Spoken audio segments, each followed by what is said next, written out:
Yun, dito na naman tayo. Ito yung mga jet fighter natin. Dami nito. Ano to, 22 piraso, pakawalan ko. Yan, sabay-sabay yan. Alas 9 pasado na. Tapos ko na silang pakainin na matinding chicha nila. Racer Mix ni Wingmaster. Tapos Peris Probiotic Plus ani sa tubig ng baterya. Yung 8 dito, mamaya ko sila pawawalan. Yan sila. Ayan, pagkatapos mag-raging itong nung iba. Yan, ito yung mga jet fighter natin, naka-ronda position na sila. Kaya hindi na muna natin patatagalin pa. Kaya parurondahin na muna natin itong mga jet fighter natin, mga tropa. Baka parurondahin pa ng iba, yun na sila. Check natin, gigil na yung mga yan. Yan, stable na yung mga yan. Nagpumaho. O, diba? Ubus ang laman. O, step by step lang tayo. Kita nyo ngayon, o. Stable na yung release nila. Ang ganda ng weather, o. Hapon, nag-uulan maghapon. Pero ngayon, ganda ng weather sila. Oh, diba? Yan, medyo mainitan din Sara ko muna to, baka dito lumanding. Ayan. Maya pawalan ko naman yung iba. Yan, paragingin muna natin tong 22 piraso. Sara ko muna to, baka maawit. Ilagay ko na sila pala din Prepare na natin. Yan sila, gigil na rin to mga to. Yan, mga ilang araw na ganito sistema. Siguro mga 3 to 5 days pa, isasabay ko na itong mga to sa marami. Yan, sa ngayon sila lang muna kasi nag-raging na yung marami yun. So, delikado, baka sumama itong mga to, ilayunan todo. Yan, pero kaya naman na, kaso naninigurado lang ako. 3 araw na yata na, 4 na araw na to. Nang pawala nito mga to. Yan o. Natin sila. Uy, doon ka. Awit. Ayan. Yan, naka-prepare na yung mga yan ha. Check natin sila. Ayan sila. Kaya yung mga tropa nagtatanong, may tropa nga pala nagtatanong, bakit daw kain muna bago ronda ako? Mukhang napadaan lang siya dito sa ating channel. Bago lang siya sa ating channel. Ganun talaga ang sistema ko, tropa, noon pa. Muna, kain muna bago ronda. Unti lang naman kinakain ng mga sa umaga, tigakalating kutsara. Sa hapon, ronda muna bago kain. Sa hapon, ganun talaga ang sistema. Itolyokin kasi sa hapon. Sa umaga, kain muna bago ronda para pagpalain na. Yan ha. O, yan muna natin sila dyan. 2, 4, 6, 8. Mukhang nag-raging na yung yung marami. Check ko dito sa kabila. Ay, grabe. Ayan. Mainit kasi din dahil sa lilim. Mukhang di ko na nakita. Saglit na umiikot lang. Batak na Mukhang makakaisang oras sa mga to. Itong 22 piraso. Yan clear.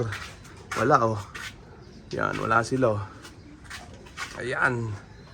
Wala na. Pwede na siguro pawalan to mga to. Kasi nag-raging na yung mga kasama nila. Pero maya natay pa tayo ng mga ilang minuto ha. Antabayanan nyo. Walang bumalik kahit isa. Talagang pantay-pantay yung lakas nila. Nag-raging. Yan ha. Nakukulang-kulangan tayo kada pawala natin kasi nagpa-practice pa lang yung mga yan. Pero nabalik naman. 30 of 30 pa rin tayo, 0 flyaway technique. Kita nyo nung wali, di ba dalawa yung nawala. Pero kinabukasan bumalik din yung Janssen Relax tsaka yung cookies line. Yan. Madadala na yung mga yan, yung mga nawala-wala. Magagaling na yung mga yan. Ayan, grabe. Alas 9 pasado, init, tirik araw. Tirik araw na ronda. Grabe niyan. Ayan ilang araw nag-ulan. Ngayon, mainit uli. Awit. Hindi ko na patatagalin itong mga to. Pawalan na rin natin itong mga to. Check natin sila. 3 araw nang pawala na ng mga to. Ayan. Sige. Medyo hindi pa marunong lumabas. Mabagal pa. Di gaya yung 22 piraso. Kita nyo. Talagang sila.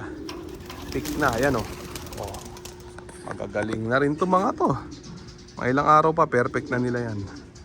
8. Hindi na nila inabot yung mga kasama nila. Lumayo na ng gusto. Yan, sila lang muna.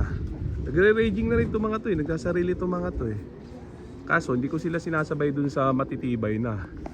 Kasi palayo ng todo yung mga ito. Mga semi-raging pa lang itong mga to. Yan ha. Ganyan lang. Diskarte ko sa kanila. Paulit-ulit lang na sistema. Taas na ng lipad, di ba? Yan, ganyan lang sila ikot-ikot. Simple sistema lang. Yan, pwedeng gayahin mga tropa para zero flyaway technique din kayo. Comment lang dyan yung nakasunod sa sistema natin. Yan, kung naka-zero flyaway din kayo. Ayos yan. Maganda, di ba? Mabuti na may napapanood na mga ganito kaysa wala. Di ba? Ang hirap pag wala kang wala kang idea sa pagtuturo. Mauubos agad yung panlaban mo. Sara ko muna to. Baka dito lumanding. Ayan o. Buti na yung ganito kahit paulit-ulit na content, di ba? May natututo. Kahit na yung mga buzzer natututo. Kunwari nambabas lang eh. Pero ang totoo eh, ginagaya nila, ina-apply nila sa sarili nila. Ayan ha.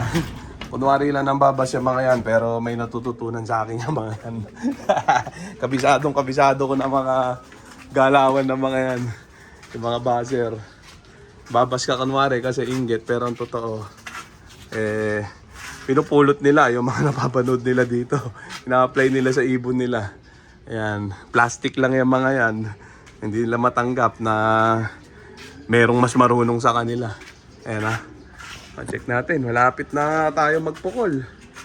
May ilang linggo na lang, mga 2 to 3 weeks na lang. Ban assignment na natin. Ayan, pupukol ko na sa Santa Mesa Tomato. Kaya hinahapit ko eh. Hinahagad ko sila na mag-raging eh. Pag sabay-sabay ko na sila pinawawalan, pwede ko na silang twice a day na ronda. Yun. Tapos yung pag matibay na sa loob ng 2 to 3 weeks na ragingan, pwede ko nang ipukol sa PHA yung mga yan after ban assignment. Tapos lang. Pero pag maganda panahon yun, pero pag masama panahon, obligado iuwi. Dito pawawalan. Yan, mahirap isapalaran. Ayan o. Mag-iingat tayo ngayon norte. Yan, iingatan natin itong mga ibon natin. Kasi puro ismasan ngayon. Yan, iiwas tayo sa mga ismas hanggat maaari. Ika nga nila, kahit anong gawin mo, hindi maiwasan ang ismas ng norte. Pero susubukan natin na maiiwas ng onte sa training. Tayo naman yung masusunod dyan sa mga pukulan nila. Ayan. Sa mga track training, tuwing linggo lang ako maglo-load. Tuwing Sabado lang, linggo ang pukol. Tapos magse-self-toss na lang tayo. Yan, pag maganda ang panahon, mintos ko na lang itong mga to. Yan, mag-aalagang pagod mode muna ako ngayon norte. Ayan ha. O ito yung 8. Ayan o, naglamok-lamok bigla o. Hindi pa kasi gano'y stable yung mga yan. Kaya hindi pa pwede isabay dun sa matitibay. So okay na muna siguro yung mga tropa. So dito ko na muna tatapusin itong video na to.